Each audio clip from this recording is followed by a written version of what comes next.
இந்த வீடியோல நம்ம எத பத்தி பார்க்க போறோம்னா, இந்த புலர்ந்தும் புலராத அழகான காலை பொழுதுல நம்ம முதுமலை சரணாலயம் வந்திருக்கோம். இந்த அற்புதமான இந்த பனிய ரசிச்சுக்கிட்டே போற வழியில மயில், மான் கூட்டம்னு ஏகப்பட்ட விலங்குகள நம்ம பார்த்தோம். அது மட்டும் இல்லாம ஸ்பாட்டட் டீர்ஸ் அப்படின்னு சொல்லக்கூடிய இந்த புள்ளிமான்கள கூட்டம் கூட்டமா பார்த்தோம். இந்த மான்கள பார்த்துட்டு அடுத்து நம்ம இங்க இருக்கக்கூடிய மாயாறு நதி, அதுவும் இல்லாம இதுக்கு பக்கத்திலேயே இருக்கக்கூடிய யானைகள் வளர்ப்பு முகாம் போன்ற முழு தகவல்களும் இந்த வீடியோல இருக்குதுங்க. அந்த வளர்ப்பு யானைகள் மட்டும் இல்லாம, நம்ம போற வழியிலேயே நம்ம வாகனத்துக்கு ரொம்ப பக்கத்துல இருந்த ஒரு மிகப்பெரிய காட்டு யானைகள், அங்கிருந்து நம்ம மசனக்குடி போனதுக்கு உண்டான முழு தகவல்கள், செக் போஸ்ட் உடைய டைமிங், இங்க இருக்கக்கூடிய ஜீப் ட்ரெக்கிங் போன்ற முழு தகவல்கள் இந்த வீடியோல இருக்குது. இந்த வீடியோ கடைசியா பார்த்தீங்கன்னா, மசனக்குடியுடைய மையப்பகுதியில போய் முடியுதுங்க. வாங்க இயற்கையை ஆராதிக்கலாம்.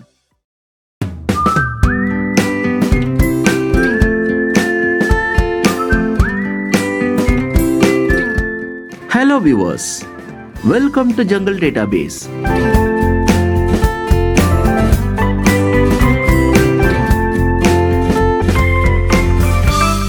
இது காடுகளின் முழுமையான தரவுத்தளம்.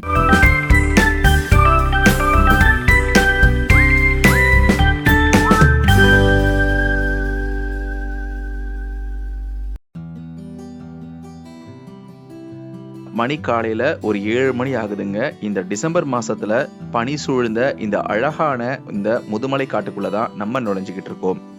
நீங்க இப்போ பார்த்துட்டு இருக்கிறது தமிழ்நாட்டுல மட்டுமில்ல, இந்திய அளவிலையும் ஏன் உலக அளவிலையும் எல்லா விதமான வனவிலங்கு பிரியர்களால இன்னுமே கொண்டாடிட்டு இருக்கக்கூடிய முதுமலை புலிகள் காப்பகம். அதுக்குள்ள தான் நம்ம இப்போ போய்கிட்டு இருக்கோம்.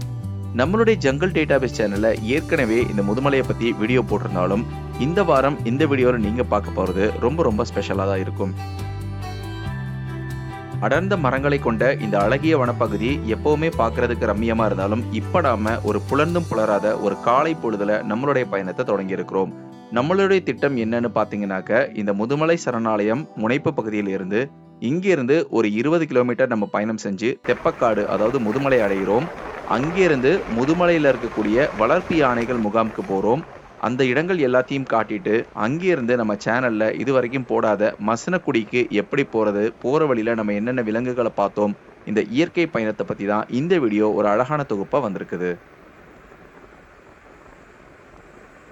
நம்மளுடைய சேனலை முதல் தடவை பார்க்குறவங்களுக்காக ஒரு சின்ன டிஸ்க்ளைமர். நான் ஒரு இயற்கை ஆர்வலன் அப்படின்ற முறையில் நான் எனக்கு ஓய்வு கிடைக்கும் போதெல்லாம் இந்த மாதிரி அழகான இயற்கை சார்ந்த இடங்களுக்கு போகிறதும் அதை நம்மளுடைய சேனலில் போடுறதும் என்னுடைய வழக்கமாக இருக்குது.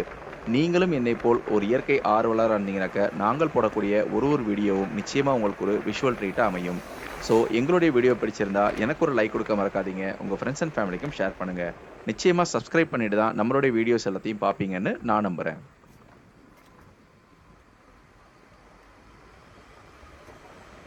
நம்ம இப்போ பயணம் செஞ்சுட்டு இருக்கிறது தமிழ்நாடு மற்றும் கர்நாடகா, இந்த 2 மிகப்பெரிய மாநிலங்களை இணைக்கக்கூடிய இந்த நெடுஞ்சாலையில தான் பயணம் செஞ்சுக்கிட்டு இருக்கோம். ஆமாங்க, நீங்க பார்க்கறது இந்த அற்புதமான காட்டு பகுதியாக இருந்தாலும், இதுக்கு நடுவில் போற இதை நெடுஞ்சாலை அப்படின்னு தான் குறிப்பிடணும். இந்த இடத்துக்கு இதுக்கு முன்னால வந்தவங்களுக்கு நல்லாவே தெரிஞ்சிருக்கும். இந்த ரோடு பார்த்தீங்கன்னாக்க எப்பொழுதுமே இரவு 9 மணி முதல் காலை 6 மணி வரை பூட்டப்பட்டு இருக்கும். அந்த இடைப்பட்ட நேரத்துல எந்த வாகனங்களுக்கும் உள்ள போறதுக்கு அனுமதி கிடையாது. காலை 6 மணிக்கு திறந்தவுடன் நிறைய வாகனங்கள் உள்ள போகுங்க. நம்ம அதை எதிர்நோக்கி தான் வந்தோம். அதனால தான் இந்த அற்புதமான காலை பொழுது பனி நிறைந்த காட்சிகளுடன் பார்க்கறதுக்கு அவ்வளோ ரம்மியமா வந்திருக்குது. அது மட்டும் இல்லாம போற வழியிலேயே நாங்க ஏகப்பட்ட வனவிலங்குகளையும் பார்த்தோம்.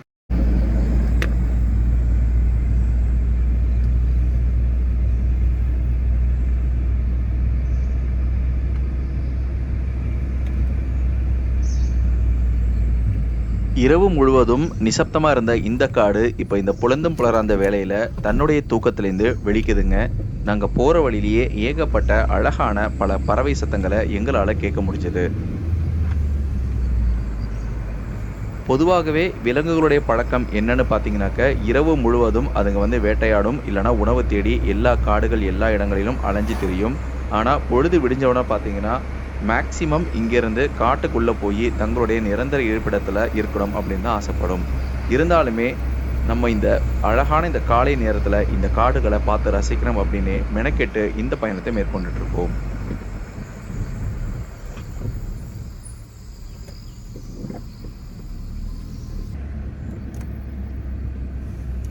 நான் வந்து இந்த முதுமலை புலிகள் காப்பகத்துக்கு இதுக்கு முன்னால நெறைய தடவ வந்திருக்கேன். இந்த மாரி காலை வேளைகள்ல நம்ம வந்தோம்னாக்க, நெறைய வாகன போக்குவரத்த நம்மளால பார்க்க முடியும். ஆனா என்னன்னு தெரியல, இன்னைக்கு காலையில பார்த்தீங்கன்னா, அந்த அளவுக்கு வெளிமாநில வாகனங்களுடைய நடமாட்டமும் இல்லாம, காடு பார்க்கறதுக்கு எனக்கு அவ்வளோ ஒரு ரம்மியமா இருந்ததுங்க.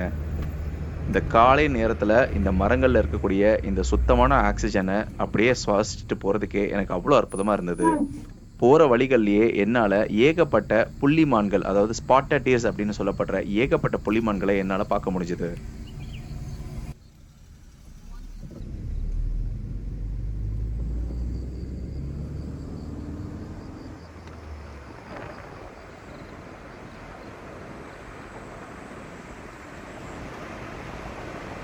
வழக்கமா பார்த்தீங்கன்னா, இந்த சாலையில காலை நேரங்கள்லயே ஏகப்பட்ட வாகனங்கள் கடந்து போகும். ஏன்னா, இது வந்து கர்நாடகா மற்றும் தமிழ்நாடுக்கு இணைப்பு சாலையா இருக்கனால, நெறைய வாகன போக்குவரத்த நம்மளால பார்க்க முடியும்.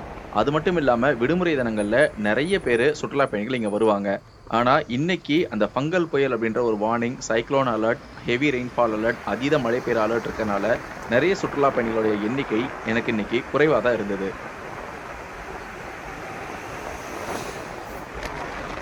அதுவே பார்த்தீங்கன்னாக்க, எனக்கு வந்து ஒரு ப்ளஸ்ஸா தான் இருந்தது. நெறைய கூட்ட நெரிசல் இல்லாம, இந்த இயற்கையான காட்சிகள பார்த்து ரசிக்கிறதுக்கு எனக்கு ஒரு அருமையான சந்தர்ப்பமா இருந்தது.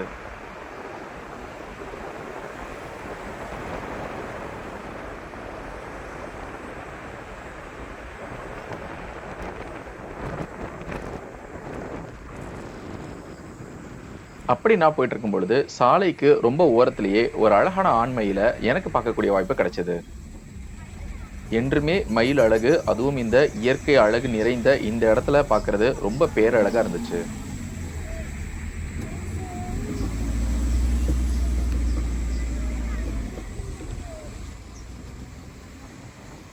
கொஞ்ச தூரம் நாங்க பயணம் செஞ்ச உடனே திரும்பவும் பார்த்தீங்கன்னா, ஒரு புள்ளிமான், எப்பவுமே கூட்டத்தோட இருக்கக்கூடிய புள்ளிமான், ஒரே ஒரு மான் மட்டும் அதனுடைய குட்டியுடன் நின்னுட்டு இருக்க அந்த ஒரு அழகான காட்சியையும் நாங்க பார்த்தோம். இந்த 2மே பார்க்கறதுக்கு ஒரே மாரி இருந்ததுங்க. அந்த தாய் வந்து என்ன பண்ணுதோ அதே மாரி செய்கை அந்த குட்டியும் பண்றத நீங்க பார்க்கலாம். இந்த மாரி அடர்ந்த வனங்கள்ல இந்த மான்கள் பார்த்தீங்கன்னா, கூட்டமா வாழ்றது தான் அதுங்களுக்கு எப்பவுமே பாதுகாப்பா இருக்கும். ஒருவேளை இந்த மான் வந்து கூட்டத்த விட்டு பிரிஞ்சதாகவும் இருக்கலாம். இத பார்த்துட்டு இருக்கும் பொழுதே, நாங்க போய்க்கிட்டு இருக்க சாலையிலேயே வலம் இருந்த இடமா ஒரு மிகப்பெரிய வளர்ப்பு யானை கடந்து போற ஒரு காட்சிய நாங்க பார்த்தோம். ரொம்ப தூரத்துல இருந்தனால எங்களால அந்த கடந்து போற காட்சிய எங்களால பார்க்க முடியல. இருந்தாலும் ரொம்ப அவசரமா இந்த இடத்துக்கு வந்து இந்த அழகான காட்சிய நாங்க படம் பிடிச்சோம்.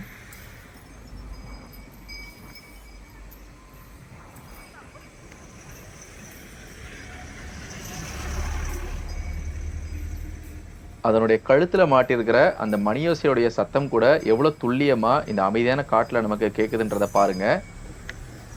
இந்த யானைகள் எல்லாமே காட்டு யானைகள் கிடையாது. இங்க இருக்கக்கூடிய வளர்ப்பு முகாம்ல வளர்க்கப்படுற வளர்ப்பு யானைகள். மனிதர்களுக்கு ரொம்ப ரொம்ப பழக்கப்பட்ட யானைகள்.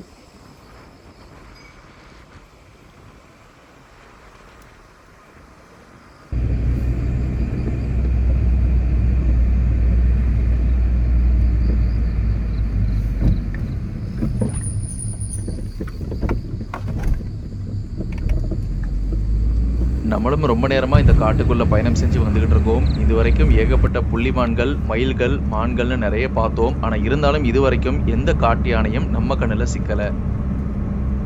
அந்த குறைய நிவர்த்தி செய்யற விதமா நாங்க போய்கிட்டு இருக்க ரோட்டுக்கு ரொம்ப பக்கத்திலேயே நன்கு வளர்ந்த ஒரு அற்புதமான ஒரு டஸ்கர் எலிஃபண்ட்டை நாங்க பார்த்தோம். இங்கிருந்து இந்த காட்சியை நீங்களே பார்க்கலாம். நீங்க ஒரு வாகனத்துல பயணம் செஞ்சுட்டு வரும்பொழுது உங்களுக்கு ரொம்ப பக்கத்திலேயே நன்கு வளர்ந்த ஒரு டஸ்கர் எலிஃபண்ட்டை பார்க்கிறதுக்கு எவ்வளவு அற்புதமா இருக்குதுன்றத நீங்களே பாருங்க. நாங்க பார்த்த ஒரு சில கம்பீரமான யானைகள்ல இதுவும் ஒண்ணு அப்படின்னு நான் சொல்லுவேன். இது வந்து எனக்கு தெரிஞ்சு ரோட கிராஸ் பண்ண போகுதுன்னு நினைக்கிறேன். நாங்க நின்னுட்டு இருக்கும் பொழுதே எங்களுக்கு பக்கத்திலேயே பார்க்கலாம். யானைக்கு எவ்வளவு பக்கத்துல ஒரு வெளியூர் பயணிகள் எவ்வளவு பக்கத்துல அதனுடைய டேஞ்சர் தெரியாம அறியாமையில நின்னுட்டு இருக்காங்கன்றத நீங்க பார்க்கலாம். இதெல்லாம் வந்து ரொம்ப ரொம்ப தவறுங்க. ஏன்னா காட்டு யானையுடைய சக்தின்றது ரொம்ப அலாதியானது. அதுவும் பார்த்தீங்கன்னாக்கா இந்த மாதிரி டூ வீலர்ல வந்துட்டு இப்படி காட்டு யானைக்கு ரொம்ப அருகில போறதுன்றது அதை வெறுப்பேத்துற மாதிரி, அது எந்த மனநிலையில இருக்கும் அப்படின்றது தெரியாது. ஏதாவது அசம்பாவிதம் நம்ம நினைச்சு பார்க்க முடியாத அளவுக்கு பயங்கரங்கள் நடக்கிறதுக்கும் வாய்ப்பு இருக்கு. நீங்க ஒருவேளை டூ வீலர்ல இந்த மாதிரி வனப்பிரதேசங்களுக்கு வந்தீங்கன்னா ரொம்ப ஜாக்கிரதையா இருங்க. முக்கியமா டூ வீலர்ல வரும்போது ரொம்ப ரொம்ப ஜாக்கிரதையா இருங்க.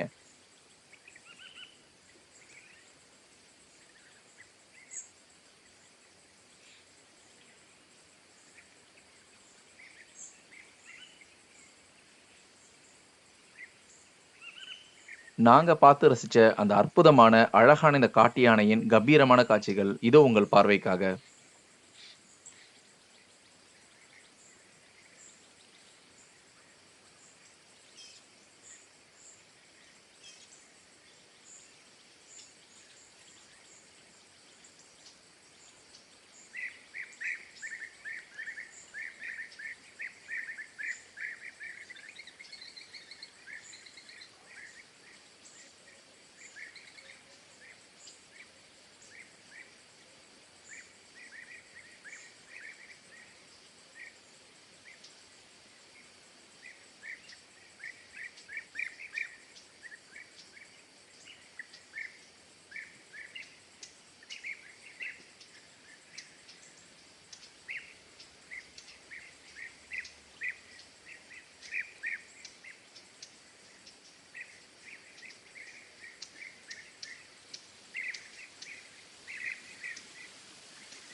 எவ்வளோ கம்பீரமா பார்க்கறதுக்கு எவ்வளோ ஒரு அற்புதமா இருக்குன்றத நீங்களே பார்க்கலாம். கம்பீரமான 2 அழகான தந்தங்கள், இவ்வளோ ஒரு பெரிய உருவத்த, அதுவும் நிலத்துல வாழ்றதிலேயே மிகப்பெரிய உருவமான இந்த யானைகள, அதுவும் காட்டு யானைகள இந்த வன சூழ்நிலையில பார்க்கறதுன்றது உண்மையாலுமே ஒரு அற்புதமான உணர்வா தாங்க எல்லாருக்குமே இருக்கும்.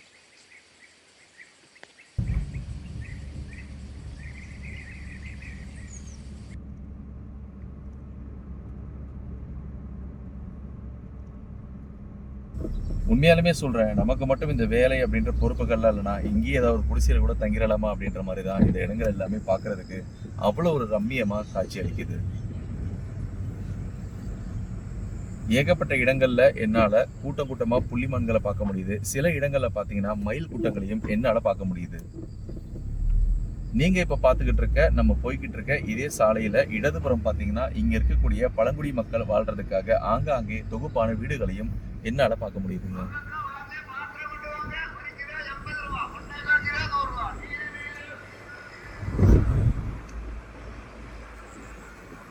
நம்ம போயிட்டு இருக்கும்போது ரோட்டிலேயே நின்று ஒரு குரங்கு பேன் பார்த்துக்கிட்டு இருக்குது. இப்பதான் நமக்கு வழி விடுது.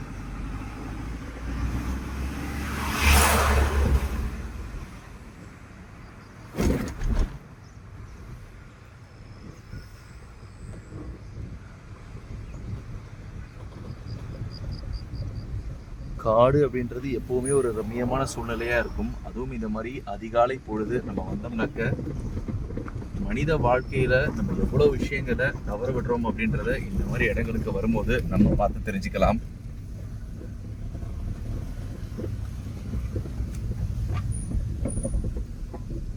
எனக்கு தெரிஞ்சு உலகத்துல பல இடங்கள்ல பாத்தீங்கன்னா சுத்தமான காற்றை நுகர்வதற்காக ஆக்சி சென்டர் அப்படின்னு சொல்லுவாங்க. அந்த மாதிரி எல்லாம் நிறைய இடங்கள்ல எல்லாம் கட்டணம் வாங்கிட்டு விற்கிறாங்க.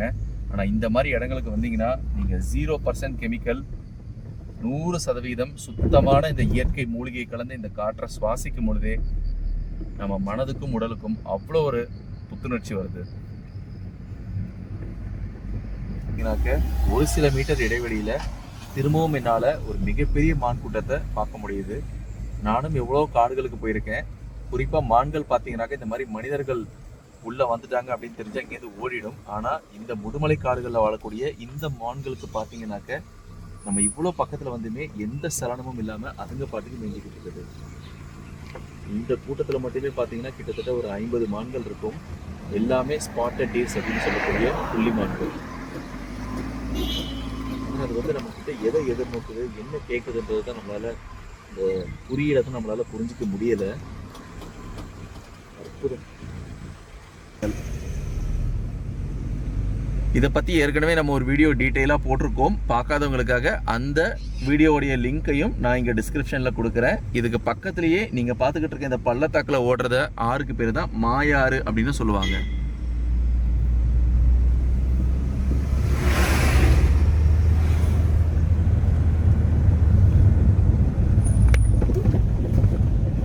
இந்த இடத்துல இருந்து நம்ம நேரா போனோம்னாக்க இன்னும் ஒரு 25 கிலோமீட்டர் காடுகள் வழியே பயணம் செஞ்சா பந்திப்பூர் காட்டு பகுதியை நம்ம அடையலாம். இங்க இருந்து வலதுபுறம் திரும்பினோம்னாக்க தான் மசனகுடி நம்ம போறதுக்கு உண்டான வழி இருக்குது.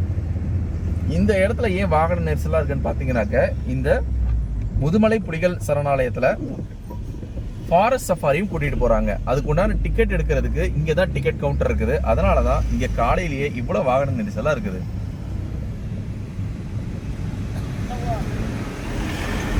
இந்த இடதுபுறத்துல உங்களால பார்க்க முடியும், ரிசப்ஷன் சென்டர் அண்ட் டிக்கெட் கவுண்டர்னு போர்டு போட்டிருக்காங்க பாருங்க. ஏகப்பட்ட பேர் இன்னைக்கு, அதுவும் விடுமுறை நாள் அப்படின்றனால சஃபாரி பண்றதுக்காக காலையில இந்த இடத்துக்கு வந்திருக்காங்க.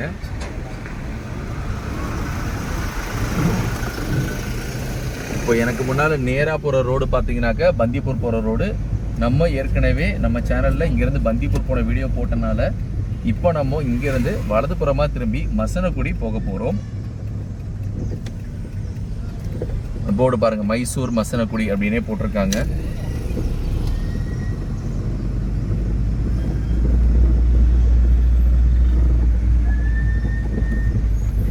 எல்லாமே முழுக்க முழுக்க காட்டு பகுதிகள் தாங்க. அங்கங்கே பார்த்தீங்கன்னா சின்ன சின்ன கிராமங்கள், மலை கிராமங்கள் வரும். இந்த வளர்ப்பு யானைகள் முகாமுக்கு பார்த்தீங்கன்னா காலையில் 9 மணி வரைக்கும் போனீங்கன்னாக்கா உங்களால் யானைகளை பார்க்க முடியும். வளர்ப்பு யானைகளை அதுக்கு வந்து உணவளிக்கக்கூடிய காட்சியும் நம்மளால் பார்த்து ரசிக்க முடியும். அதுக்காகவே பல மாநிலங்கள்லேருந்து ஏகப்பட்ட சுற்றுலா பயணிகள் இந்த இடத்துக்கு வருகைக்கிறாங்க.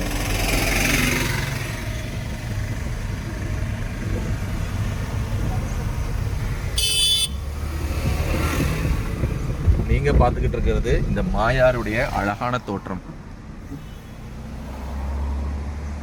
இது எல்லாமே மாயாறு அப்படின்னு சொல்லுவாங்க.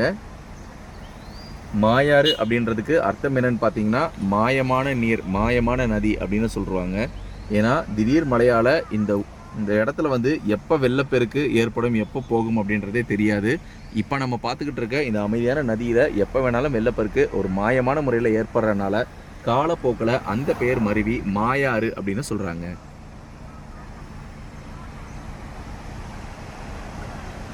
கூடுதல் தகவலாக இந்த ஆற்றில் பார்த்தீங்கன்னா முதலைகள் ரொம்ப ரொம்ப அதிகமாக இருக்கும்.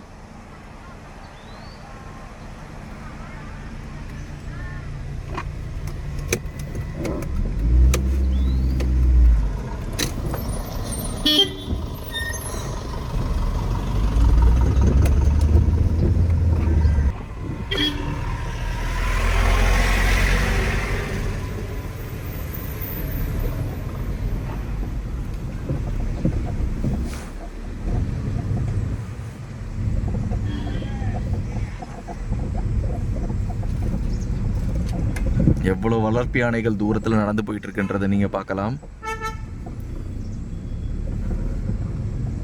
அந்த அந்த யானையுடைய கழுத்துல கட்டியிருக்க மணியோடைய ஓசையை இங்க என்னால கேட்க முடியுதுங்க.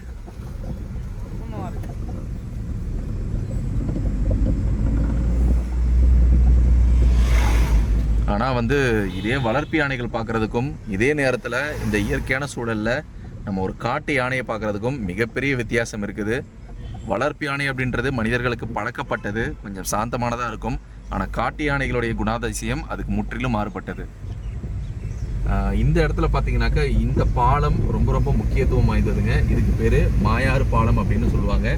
சமீபத்தில் போன அக்டோபர் மாதம் நினைக்கிறேன், அப்போ ஏற்பட்ட வெள்ளப்பெருக்கில் பார்த்தீங்கன்னா இந்த பாலமே தெரியாத அளவுக்கு இங்கே தண்ணீர் போயிட்டு இருந்தது.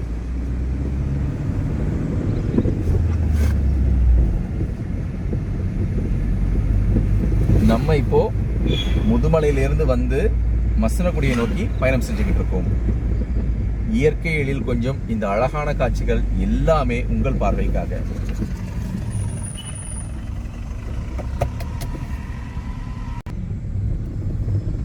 ஆஹா, 2 யானைகளுங்க, வளர்ப்பு யானைகள்.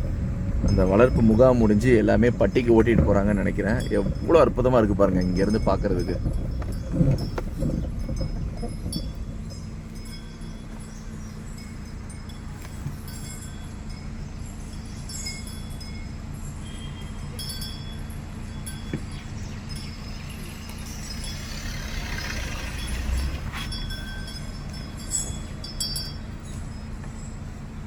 இங்கெல்லாம் பார்த்தீங்கன்னா இரவு நேரங்களில் இந்த மாதிரி யானைகளுடைய நடமாட்டம் ரொம்ப அதிகமாக இருக்கும். அப்படி அந்த யானைகள் வரும்போது தெரிஞ்சுக்கிறதுக்காக தான் பிரத்யேகமாக இந்த மாதிரி வந்து மணிகள் வந்து அதனுடைய கழுத்தில் கட்டி தொங்க விட்டுருக்காங்க. ஏன்னா இப்போ நம்ம பார்த்துக்கிட்டு இருக்க இதே காடு இரவு நேரத்துலலாம் பார்த்தீங்கன்னாக்க இருட்டாக இருக்கும், எங்கேயுமே வெளிச்சம் இருக்காது.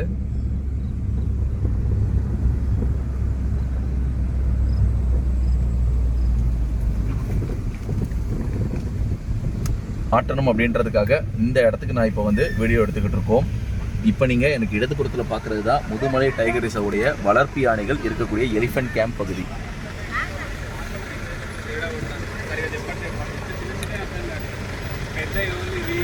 இங்கே நீங்கள் வந்து தினமும் காலையில் 7 மணிலேருந்து 9 மணிக்குள்ளே வந்தீங்கன்னாக்க ஒரு 35 யானைகள், வளர்ப்பு யானைகளை நீங்கள் ஒன்றா பார்க்கலாம்.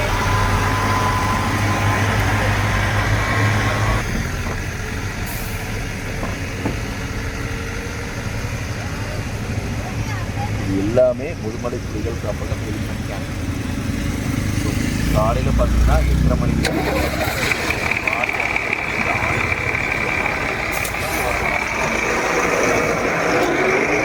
உண்மையாலுமே இது வந்து பார்க்க வேண்டியதுங்க. குழந்தைகளுக்கு முக்கியமாக ஒரு 40 யானைகள் ஒன்றா நிற்க வச்சு எல்லாத்துக்குமே ஃபீடிங் பண்ணுற அந்த உணவு கொடுக்குற அந்த காட்சி வந்து பார்க்குறதுக்கு அவ்வளோ ஒரு அற்புதமாக இருக்கும். ஸோ நான் முடிஞ்சால் நம்மளுடைய சேனலில் அதையும் நான் எடுத்து ஃப்யூச்சரில் கண்டிப்பாக கொடுக்கறதுக்கு முயற்சி பண்ணுறேன்.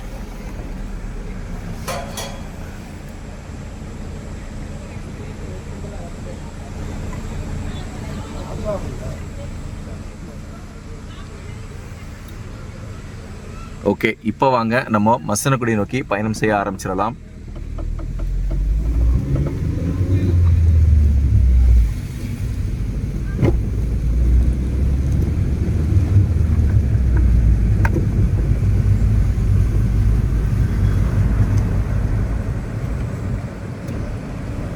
எப்போ வந்தாலுமே இந்த மசனக்குடின்றது அவ்வளோ அற்புதமாக இருக்கும். ஆனால் இன்றைக்கி பார்த்தீங்கன்னா மேலே வந்து கிளைமேட்டும் அவ்வளோ அற்புதமாக இருக்குது. வெயிலும் இல்லாமல் மழையும் இல்லாமல் ஒரு அழகான காலநிலை இங்கே நிலவிட்டு இருக்கு. பக்கத்திலே பார்த்தீங்கன்னா அழகான மாயாறு, இந்த பக்கம் யானைகள் முகாம்னு ஒரு பூஞ்சோலை, சொர்க்க பூஞ்சோலையாக இந்த இடம் எனக்கு காட்சியளிக்குதுங்க.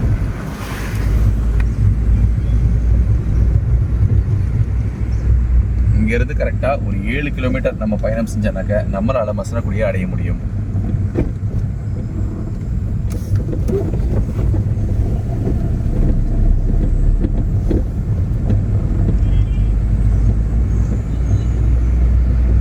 குறிப்பாக பார்த்தீங்கன்னா இந்த யானைகள் முகாமை பார்க்கறதுக்காக இங்கே நிறைய பேர் வராங்க. இப்போ இந்த யானைகள் முகாம் வந்து இப்போ 9 மணி வரை முடிவடைஞ்சிட்டனால இங்கேருந்து பக்கத்தில் இருக்கக்கூடிய பந்திப்பூர், முத்தங்காக்கு ஏகப்பட்ட பேர் அடுத்த கட்ட பயணத்தை நோக்கி போயிடுவாங்க.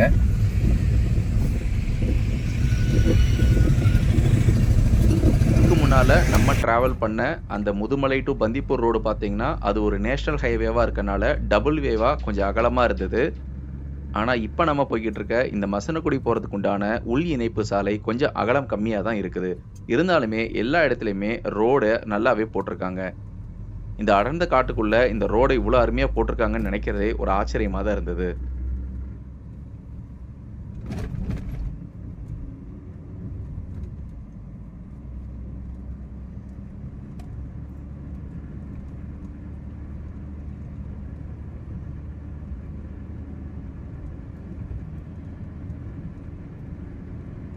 ஒரு காடு அப்படின்னு எடுத்துக்கிட்டிங்கன்னா புள்ளிமான்கள் அப்படின்றது எல்லா காடுகளையும் வாழ்கிறது கிடையாது.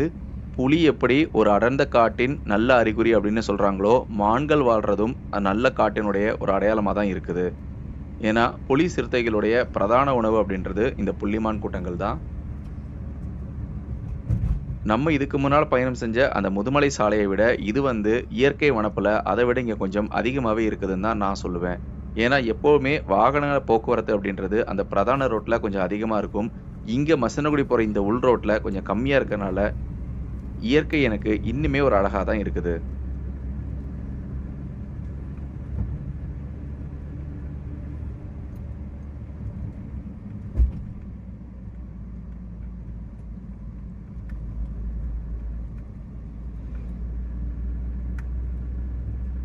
அப்படி நான் ஒரு தடவை வரும்பொழுது ஒரு இரவு நேரத்தில் சரியாக ஒரு 8:30 மணி இருக்கும். நீங்கள் பார்த்துக்கிட்டு இருக்க இந்த வளைவில் என்னால் ஒரு புலியை நேருக்கு நேராக பார்க்க முடிஞ்சுதுங்க. ஆனால் ரொம்ப நேரம் என்னால் பார்க்க முடியல. ஒரு 5 செகண்ட் தான் நான் பார்த்தேன். இப்ப நீங்க பார்த்துக்கிட்டு இருக்க இந்த அடர் வனம் எல்லாமே இரவு நேரத்துல பார்த்தீங்கன்னா, இருட்டா இருக்கும். நம்மளுடைய வாகன வெளிச்சத்த தவிர நம்ம இறங்கி நின்னோம்னா, எங்க யார் ஆள் நிக்கிறாங்கன்னு கூட தெரியாத அளவுக்கு அடர்ந்த வனப்பகுதியா தான் இருக்கும். அதனால தான் சொல்லுவாங்க, காடுகளுடைய தன்மை அப்படின்றது பகல்ல ஒரு விதமாகவும், இரவு நேரங்கள்ல வேறு விதமாகவும் இருக்கும் அப்படின்னு சொல்லுவாங்க.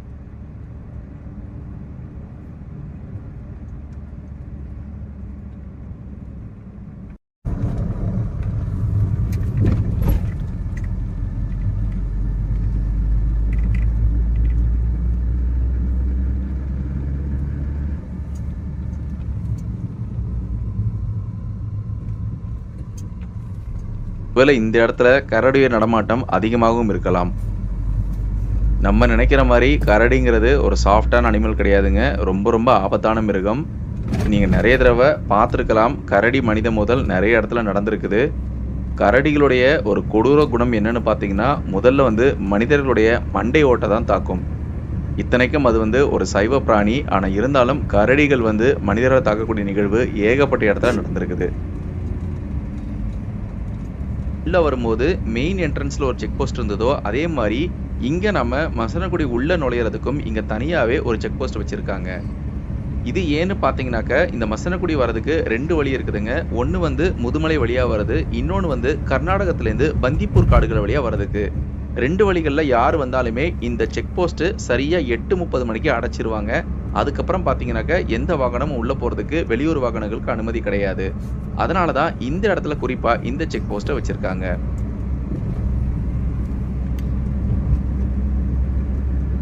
இப்ப நாம இந்த மசனகுடி உள்ள நுழையறதுக்கு ரொம்ப சமீபத்துல வந்துட்டோம். இந்த இடத்துல பார்த்தீங்கன்னா, இங்க வரக்கூடிய எல்லாருக்குமே ஒரு அனுபவம் நடக்கும். நீங்களும் வந்திருப்பீங்க. நிச்சயமா இத கடந்து போயிருக்க முடியாது. இந்த மசனகுடி சுற்றுலாங்கிறது 3 இடத்த நம்ம பார்க்கலாம். அதுக்கு போறதுக்கு இங்க ஜீப் சஃபாரி வச்சிருப்பாங்க. நம்ம இந்த மாரி மசனகுடி உள்ள நுழைஞ்ச உடனேயே அங்க ஏகப்பட்ட அங்க இருக்கக்கூடிய ஜீப் டிரைவர்ஸ் எல்லாருமே உங்கள வாகனத்த நிறுத்த சொல்லி அணுகுவாங்க. இங்க பார்த்தீங்கன்னாக்க, இந்த மசனகுடியில இங்கிருந்து சிங்காரா அப்படின்னு சொல்லப்படுற ஒரு அடர்ந்த வனப்பகுதிக்கு உங்கள கூட்டிட்டு போவாங்க. அதே மாரி இன்னொரு ரூட் பார்த்தீங்கன்னா, மோயார் அணை அப்படின்னு சொல்லுவாங்க. அங்கேயும் கூட்டிட்டு போவாங்க. இந்த 2 இடத்துக்கும் இங்கேருந்து ஜீப் சஃபாரி போறதுக்கு இவங்க ஆர்கனைஸ் பண்றனால, இங்க வரக்கூடிய சுற்றுலா பயணிகள் எல்லார்கிட்டயுமே அவங்க வழியிலேயே வழிமறிச்சு, ஜீப் ட்ரெக்கிங் வரீங்களா அப்படின்னு கேட்பாங்க. இதுல போறது அவங்கவங்க விருப்பம். சில பேருக்கு ஜீப்ல போனா தான் பிடிக்கும். ஆனா இதுல வந்து ஒரு யூடியூபரா நான் உண்மை தகவலையும் உங்கள்ட்ட நான் பகிர ஆசைப்படுறேன். இந்த 2 இடத்துக்குமே நம்மளால நம்மளுடைய ஓன் வெஹிக்கிள்ஸ்லயும் போக முடியும். இல்ல எனக்கு வந்து ஜீப் போற ஒரு அனுபவம் வேணும் அப்படின்னு நினைக்கிறவங்க தாராளமா ஜீப் ட்ரெக்கிங் போகலாம். இதனாலேயே நாங்க போய்கிட்டு இருக்கும்பொழுது நீங்களே பார்க்கலாம், நிறைய பேர் நம்மளுடைய வாகனத்தை வழிமறிக்கிறாங்க. நீங்க இப்ப பார்த்துக்கிட்டு இருக்கிறது நான் இதுக்கு முன்னால சொன்ன ஜீப் ட்ரெக்கிங் போறதுக்கு உண்டான வண்டிகள் எல்லாமே இங்க தான் நிறுத்தி வச்சிருக்காங்க. ஸோ நீங்க ஒருவேளை மசனகுடி வந்தீங்கன்னா இதையும் ப்ரிப்பேர் பண்ணிட்டு வாங்க. நீங்க எப்படி போறீங்க அப்படின்றது. நம்ம வாகனத்தை போறதை விட இந்த ஜீப் ட்ரெக்கிங்ல போனீங்கன்னா ஓரளவு அங்க இருக்கக்கூடிய இடங்கள், எங்கெங்க அனிமல்ஸ் மூவ்மெண்ட் இருக்கு அப்படின்றது நம்மளை விட அங்க இருக்கக்கூடிய உள்ளூர்வாசிகளுக்கு கொஞ்சம் அதிகமா தெரிய வாய்ப்பு இருக்குன்னு தான் நான் சொல்லுவேன். நம்ம இப்போ மசனகுடிக்கு ஃபைனலா ரீச் ஆயிட்டோம். இங்கிருந்து இந்த மசனகுடின்ற இந்த ஏரியா தொடங்குதுங்க. உள்ள வந்தவொடனே என்னால நிறைய கடைகளை பார்க்க முடியுது. இன்னும் ஒரு 200 மீட்டர் பயணம் செஞ்சோம்னா மசனகுடியோடைய மெயின் ஜங்ஷனுக்கு போகலாம். நம்மளுடைய வலதுபுறம் ஒரு 6 கிலோமீட்டர் போனா நம்மளால அந்த சிங்காரான்ற வனப்பகுதியை அடைய முடியும். அங்க ஒரு EV ஸ்டேஷனும் இருக்குது. ஆனா முழுக்க முழுக்க புலிகள் நடமாட்டம் அதிகமா இருக்கக்கூடிய பகுதி தான் அந்த சிங்காரா. இந்த போர்டுல நீங்க தெளிவாவே பார்க்கலாம். நான் சொன்ன சிங்காரான்றது வலதுபுறம் இருக்கு. அதற்கு நேர் எதிர்ப்புறத்துல மோயார் அப்படின்ற பகுதி இருக்கு. இங்க இருந்து ஒரு 16 கிலோமீட்டர் தொலைவுல நம்ம பயணம் செஞ்சோம்னா கல்லட்டி ரோடு வழியா நம்மளால ஊட்டிய ஒரு 1 மணி நேரத்துல போய் அடைய முடியும். நீங்க இப்ப பார்த்துக்கிட்டு இருக்கிறது எல்லாமே இங்க வந்து மசனகுடியோட ஜீப் சஃபாரி ரொம்ப ஃபேமஸ் அப்படின்றனால இங்க வந்து மிகப்பெரிய அளவுல ஒரு ஜீப்புக்குன்னே தனியா பார்க்கிங்கே வச்சிருக்காங்க. வந்துட்டோங்க. நீங்க பார்க்கறது எல்லாமே இந்த மசனகுடியோடைய மெயின் ஏரியாஸ்.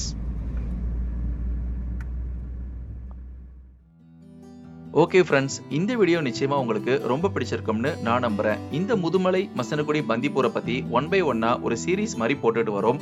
பாக்குற நேயர்களுக்கு எந்த குழப்பமும் வரக்கூடாது அப்படின்றனால நான் முதல்ல முதுமலை காமிச்சேன். அதுக்கப்புறமா அங்கேருந்து பந்திப்பூர் போனோம். இப்ப 3வது வீடியோவா இப்ப நம்ம இந்த மசனகுடி உள்ளேயும் வந்திருக்கோம். நம்மளுடைய அடுத்த வீடியோ பாத்தீங்கன்னாக்கா இந்த மசனகுடி உள்ள என்னென்ன சுத்தி பார்க்க இருக்கு அப்படின்றத பத்தி தான். நான் ஏற்கனவே சொன்ன மாதிரி மோயார் மற்றும் சிங்காரா இந்த 2 இடங்களை நான் சுத்தி பார்த்தது, என்னென்ன வனப்பகுதிகளை நான் பார்த்துன்றத பத்தி ஃபுல் வீடியோ ரொம்ப அருமையா தயாராகிட்டு இருக்கு. இந்த வீடியோ உங்களுக்கு ரொம்ப பிடிச்சிருந்தா எனக்கு ஒரு லைக் கொடுக்க மறக்காதீங்க. உங்க ஃப்ரெண்ட்ஸ் அண்ட் ஃபேமிலிக்கும் ஷேர் பண்ணுங்க. நிச்சயமா சப்ஸ்கிரைப் பண்ணிட்டு தான் பாப்பீங்கன்னு நான் நம்புறேன். கூடிய சீக்கிரம் அடுத்த வீடியோல நான் உங்களை சந்திக்கிறேன். அதுவரை இயற்கையை போற்றுவோம், இயற்கையை கொண்டாடுவோம். Thank you so much and thanks for watching.